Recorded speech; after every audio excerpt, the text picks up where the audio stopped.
경향신문에 제가 그 글을 이제 올리고 나서 그 글 안에서 아마 사람들이 가장 이해를 못했던 것이 이 부분이었던가요? 자본주의가 충분히 성숙하기 전에는 자본주의 이후로 넘어가지 않는다라고 얘기를 했는데, 제 글에 대해서 반론을 제기했던, 뭐 반론이라고 어쨌든 제기했던 분과 그 다음에 제 글에 대해서 뭐 비판적인 글을 담았던 사람들의 골자가 뭐냐면, 충분히 성숙하지 않아도 자본주의를 넘어갈 수 있다라고 하는 주장입니다. 이게 전부 이게 뭐냐? 이게 바로 막스 레닌주의예요. 막스 레닌. 그러니까 우리나라에서 막스를 얘기하는 사람들이 대부분 다 막스 레닌주의자라는 겁니다. 이게 진짜 막스주의자가 매우 귀하다는 겁니다. 제대로 읽은 사람이 없다는 것이죠. 그래서 결국 어떤 일이 벌어졌느냐? 이 사람들이 쓰는 대표적인 이 과거의 막스 레닌주의자들이 막스주의자, 진짜 막스주의자에 대해서 하던 그 행태와 그 방식을 그대로 답습하고 있어요. 제가 거기 이제 반론을 쓰면서는 주로 했던 얘기가 딱지 붙이기에 몰두한다, 그렇게 얘기를 했는데, 이 사람들은 어떤 용어에 많이 집착합니다. 그렇게 결국 이런 개가 궁지에 몰려서 무서우면 무서울수록 더 큰 소리를 짓지 않습니까? 이게 그거하고 똑같은 것이죠. 현실과 자기 의지 간의 이 불일치가 점점 노출이 되어 갈수록, 그러니까 현실 사회주의 내에서 그 사이의 간격이 점점 노출이 되어 갈수록 이 사람들이 더욱더 거친 얘기로 더 큰 소리로 지저댔다는 겁니다. 이게 수사적인 대응으로 일관한 것이죠. 다양한 막스주의를 부정했습니다. 그래서 이 사람들은 무슨 얘기를 하더라도 교조적 경직성을 가지고 있어요. 이게 진짜다, 이게. 여러분, 진짜라고 하는 막스가 어디 있냐는 거예요, 이게. 진짜라는 막스가. 진짜 막스는 정말 무덤 속으로 들어가는 막스 당사자밖에 알 수가 없는 겁니다. 그 뒤에 사람들은 다 막스를 해석하는 거죠. 그런데 그 해석이 딱 하나밖에 없다고 주장을 하는 겁니다. 자기가 주장하는. 그런데 이게 정말 얼토당토 안 하는, 우리가 조금만 합리적으로 생각하면 말이 안 되는 얘기인데, 그런 교조적 경직성을 가지고 있었고, 그 교조적 경직성을 기준으로 해서 이게 이제 말로 안 되니까, 내용으로 안 되니까 결국은 딱지를 붙여가지고 일체의 논쟁을 회피하려고 하는 것이죠.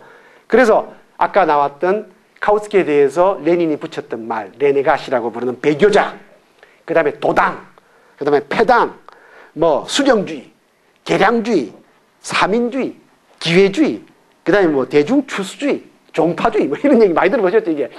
여러분, 이게 전부 만들어낸 얘기예요, 전부. 그 중에 일부는 이제 이미 19세기 말에 있긴 있었지만, 이게 대부분 다 만들어낸 겁니다.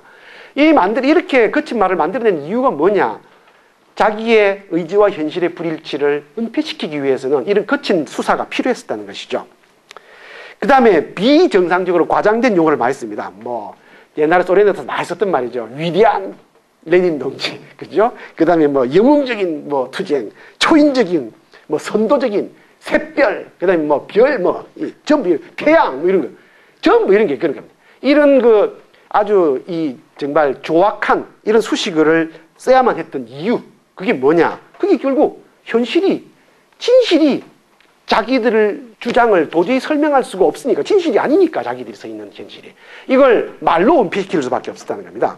그러다 보니까 감성에 호소하는 상징적 구호나 표도 많이 쓰게 됐어요.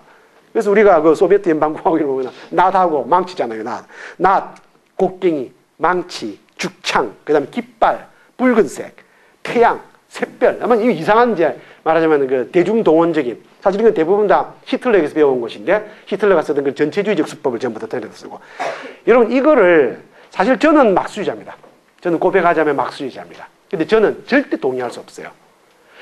막스주의 이후 사회를 넘어가기 위해서 이런 천박한 용어나 천박한 딱지 붙이기나 이런 인간의 아주 싸구려 감성에 호소하는 이런 방식으로 다음 사회를 얘기한다는 것은 다음 사회 그 자체의 논의에 대한 욕이며 정말 오염이라고 저는 생각을 합니다. 여러분, 다음 사회는 지금보다 훨씬 좋은 사회라죠. 지금보다 더 좋은 사회가 아니라면 우리 그 사회 왜 갑니까? 지금보다 더 좋은 사회는 지금보다 더 인간적인 사회이고, 지금보다 더 많은 사랑이 담긴 사회이고, 지금보다 더 많은 사람의 행복이 담긴 사회라 해야 되는 것이죠. 그걸 억누르거나 그걸 어쨌든 폐기시키는, 또는 그것을 이질적으로 메꿔지는 것이라 그러면 그건 절대 용납할 수가 없는 겁니다.